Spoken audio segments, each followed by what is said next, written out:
Hi, I'm the Midland Page Turner. Grab your treat, grab your tea. Let's talk books. For this month's read, we are traveling to the country of Bhutan. Now, actually, the people of Bhutan call their country Duk Yul, and that translates to the land of the thunder dragon, which is a way cooler name. Bhutan is situated between China and India. It is actually right kind of above Bangladesh. So it goes Bangladesh, there's a little section of India that goes over, and then Bhutan is right there.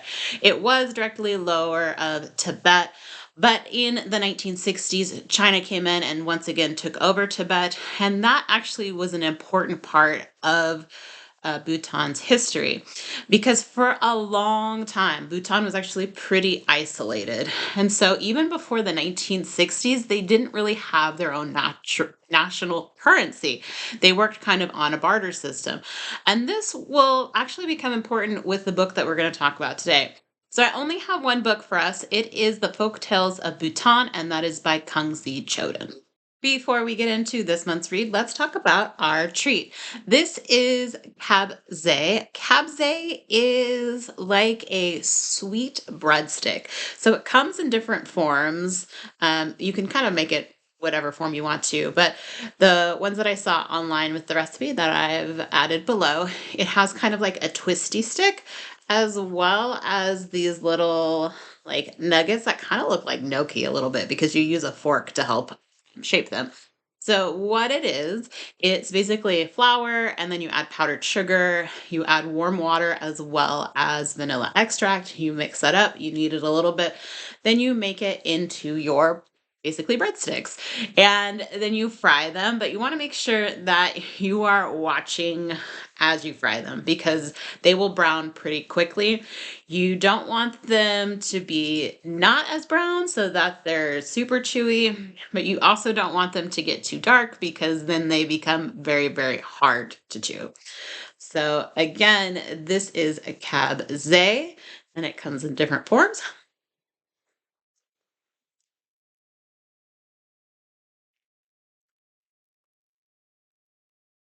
So I've had a couple different of fried dough within this series of books. I never actually thought to make it kind of like this. Actually, these are really great treats. For Bhutan, I decided to jump into the world of folk tales again. So this is not our first folk tale foray, but I'm always really excited to read about folk tales from other countries because it gives a lot of really great information about what that culture finds importance, what is their sense of morality, as well as most countries have fables, which fables are morality tales that deal with non-human main characters. So they're usually animals, like Aesop's tales. This book, which is again is Folk Tales of Bhutan, and it's by Kunzang Choden, it is divided into two sections. Technically four, because you have an introduction and you have like a conclusion at the end, but the base of the stories are divided into two. So you have folk tales, and there are 27 different folk tales in this book. And then you have legends, and there are 11 different legends. Some of the legends are kind of more grandiose and they're about certain creatures, but a lot of them are more like urban legends. Like there's the girl and the python, which is more kind of an urban legends for Bhutan. I will have to tell you before I get into what I really liked about this book is that I didn't fully like this book. Folktales to me are always hit and miss. You do see a lot of the same themes with folktales. The themes that I saw with Bhutan, there were a lot about wealth disparity, which when I learned that Bhutan didn't have their own currency until about 1960, because they were using the barter system, that made things make a little bit more sense. But in a lot of these stories, those that were wealthy or had a lot of resources were the bad guys. And then there were constantly people trying to become the wealthy people, which I'm like, but they're the bad guys, so you're trying to become them. But it makes a lot of sense if you can't afford most of your meals or the things that you need with life, so you're constantly having to barter with seeing this world of wealth and wanting it, but then having to hold on to it because it is a barter system. So that made me kind of think twice a little bit about this. There were some things that were were odd for folktales. And I'll talk a little bit more about what the individual stories that really stuck out to me, good and bad.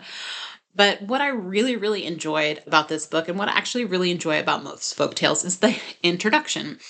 The introduction gives us about a lot of information about the culture of folktales and the importance of folktales within the culture.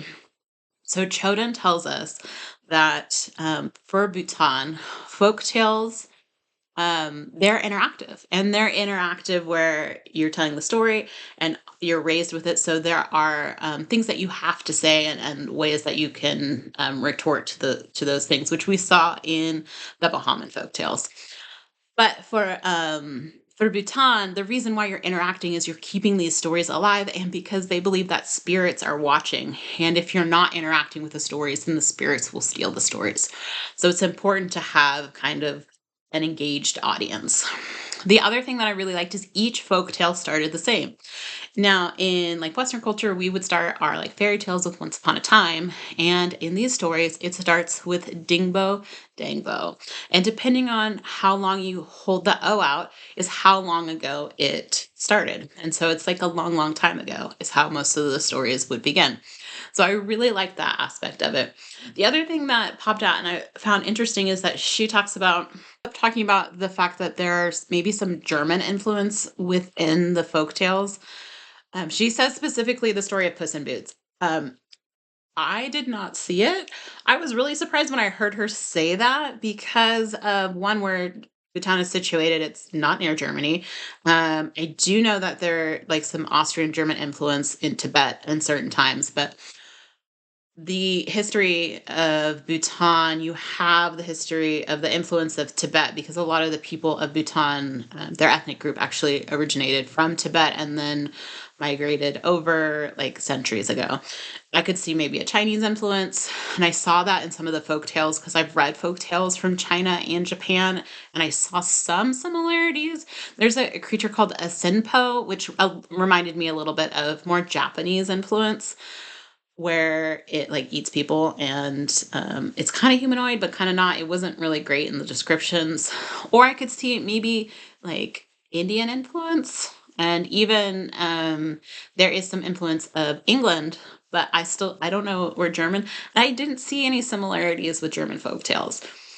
So if you saw a story that was similar to Puss in Boots, let me know in the comments because I would like to take another look at it. Because again, I didn't really see it. I saw a lot of stories about wealth disparity. That was probably the main theme that I saw, and it makes more sense to me now that I know that Bhutan didn't have a national currency until the 1960s.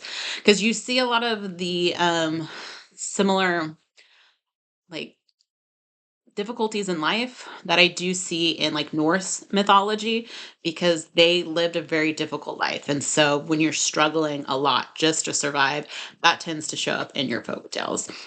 So in all, I was not super impressed, and I was more confused as I read this. So out of all of the folk tales that I have read, this was probably my least favorite. I'll give you some examples of some of the folk tales that are in here. There's a lot of fables. Bhutan has a wide variety of flora and fauna. So they do have um, like tigers as well as like monkeys and things like that. There's a lot of stories with frogs in it. So this is part of the list, and you can go and click on it. So I was glad that I got the Kindle version. Um, there is like the cuckoo and the frog.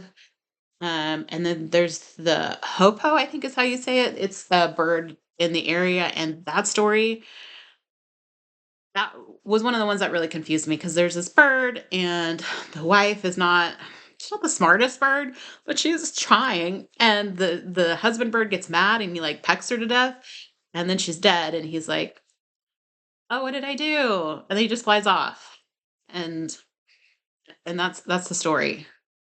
So I'm not sure what I was fully supposed to like. Don't kill your wife. I don't. I'm not sure what I was supposed to get from that. The Boys Who Went to Buy Cows is a story about a rich boy and a poor boy, and they both have the same task. The rich boy just goes and does the task that he's supposed to, but then his cows get sick. This other boy like takes a chance and is influenced by other things around him, and he's a lot kinder. And so that is he's like rewarded for his kindness and his ability to take a chance. There was another one where this girl, she like sees this mouse, and the mouse then like takes her into its home, and it's like, well, what do you want to drink? And she's like, oh, whatever you have, that's fine. And then she's so kind to the mouse and is like such a good like guest that the mouse rewards her with all these jewels in her hair when she wakes up and is like normal size again. And then this wealthier girl goes down, and she does kind of the same thing, but she's a lot ruder about it. And then the mouse ends up putting like mouse poop in her hair. So, I mean, those things I can understand what the moral of the story is, but there were some of them that I was really just kind of confused about what was going on. Um, there were a couple stories with ghosts. There was a ghost with the water goiter, which is about kind of like knowing your traditions and being able to trick the ghosts. And so again, that tells me a lot of about the culture and what they hold to be dear. So that I thought was interesting. The weirdest one, and this is the one that I've been telling everyone about when they're like, "Oh, what are you reading?" It is The Tale of the Goat's Tail. So the way that this story goes is that there's a brother and sister, and they have a goat, and they for some reason decide that they have to divide this goat. So they full wishbone it where the brother grabs one side, the sister grabs the other side, and she grabs the tail. And they pull. And so the sister is left with the tail. She's like, I don't know what to do with this tail. I guess I could cook it maybe and eat it.